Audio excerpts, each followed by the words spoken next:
20 और 28 का हमें निकालना है। फर्स्ट नंबर 20, सेकंड नंबर 28, तो इसका एचसीएफ जो होगा 4 होगा। हेलो दोस्तों, आज हम देखने वाले हैं जीसीडी कैसे निकालते हैं जावा प्रोग्रामिंग में। जीसीडी का मतलब है ग्रेटेस्ट कॉमन डिवाइजर, इसे एचसीएफ भी कहते हैं।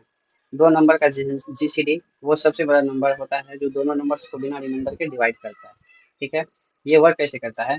जैसे हम दो नंबर लेते हैं ए और बी, जब तक b not equal to zero हम ए मॉड्यूलस बी करते हैं और रिजल्ट को बी में स्टोर करते हैं, और ए में ऑड जब बी जीरो हो जाता है तो ए में जीसीडी होता है। ठीक है, जैसे यहाँ पे आप एग्जांपल में दे सकते हैं। सिंपल भाषा में समझे तो जीसीडी कैसे निकालते हैं। जैसे हमें 48 और 12 लिए, सबसे पहले हमें ये देखना है कि बिग नंबर कौन सा है। बिग नंबर में हम स्मॉल नंबर से भाग देंगे, तो जो रिमाइंडर बचेगा फिर रिमाइंडर को जो है ये हम डिवाइजर से भाग देंगे। जैसे यहाँ पे देख सकते हैं आप 48 को और 18 को हम भाग दिए तो 12 रिमाइंडर हुआ। अब रिमाइंडर को क्या किया हम, फिर ये डिवाइजर से भाग दिए। यहाँ पे क्या किया, डिवाइजर से फिर ये रिमाइंडर को भाग दिए। फिर जो यहाँ पे 6 बचा मेरा रिमाइंडर, फिर ये रिमाइंडर को क्या किया, इसके डिवाइजर से भाग दिया। इस टाइप से ये चलता रहेगा। ठीक है, अब हम इसको प्रोग्रामिंग के थ्रू देखते हैं।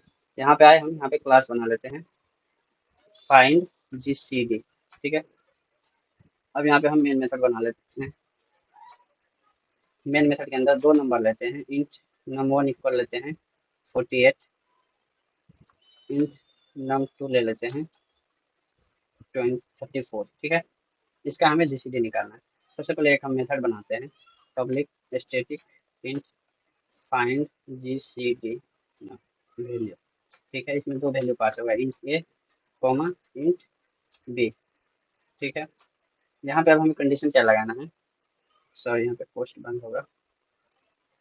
अब यहाँ पे हमें कंडीशन क्या लगाना है, डिवाइजर जो है जीरो नहीं होना चाहिए। ठीक है, बी जो है नॉट इक्वल टू जीरो। यहाँ जो डिवाइजर में आप जब भाग देंगे ये जीरो नहीं होना चाहिए। जीरो से किसी भी संख्या में भाग नहीं दे सकते हैं ना, तो वो कंडीशन लगाना है। तो वाइल लूप में हम लगाते हैं b not equal to zero, और यहाँ पे एक हम वेरिएबल बनाते हैं टेम्प। टेम्प के अंदर हम बी को स्टोर कर लेते हैं। ठीक है, और बी में हम भाग देते हैं ए मॉडुलस बी। यहाँ पे आप देख सकते हैं, यहाँ पे जो है ये जो 48 है ए और बी है 18, तो इस हम जो है बी में स्टोर करें और ए को बी से भाग दे रहे हैं। ठीक है, तो यहाँ पे आप देख सकते हैं। और हम क्या करेंगे, अब जो मेरा ये है ए के अंदर हम टेम्प को स्टोर कर लेंगे। ठीक है, और रिटर्न कर देंगे हम ए की वैल्यू के। तो यहाँ पे हम एक मेथड बनाए। अब हम देखते हैं यहाँ पे जीसीडी निकालना चाहिए, वेरिएबल बनाते हैं जीसीडी, और ये मेथड को हम कॉल कर देते हैं। इसमें दो वैल्यू आएगी, num1 कॉमा num2, और ये जो है मेरा जीसीडी आया। अब इसको हम प्रिंट कर देते हैं जीसीडी या एचसीएफ भी बोलते हैं इसको। अब इसका वैल्यू जो निकलेगा जीसीडी वो आ जाएगा। अब हम इस कोड को रन करते हैं, तो आप देख सकते हैं मेरा दो निकला एचसीएफ। ठीक है, अब फिर हम दूसरा नंबर लेते हैं, जैसे 12 18 लेते हैं। यहाँ पे 12 और सेकेंड नंबर दे देते हैं 18। ठीक है, 12 और 18 क्या आता है, रन करते हैं कोड को। 12 और 18 का भी है 6 निकला है एचसीएफ। ठीक है, तो ये तो हार्ड कोडेड है। अब हम यूजर से इनपुट लेना चाहते हैं, उसके लिए एक स्कैनर क्लास होता है, new scanner system dot in, और हम ये पूछेंगे उससे इंटर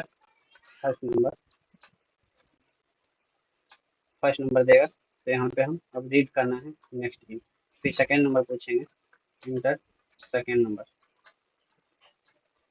इंटर सेकेंड नंबर जब देगा तो उसको रीड भी करना है, तो उसके लिए c dot next in. Next in इसलिए लिया है क्योंकि ये इंटीजर टाइप का, अगर डबल रहता तो नेक्स्ट डबल हो जाता। ठीक है, फ्लोट रहता तो नेक्स्ट फ्लोट हो जाता। ठीक है, अब फिर से हम कोड को रन करते हैं। रन किए और 20 और 28 का हमें निकालना है। फर्स्ट नंबर 20, सेकेंड नंबर 28, तो इसका एचसीएफ जो होगा 4 होगा। ठीक है, आप किसी भी अंक का निकाल सकते हैं। 50 को हम 42 का निकालते हैं तो इसका जो है CF2 हो जाएगा। तो इस टाइप से आप निकाल सकते हैं।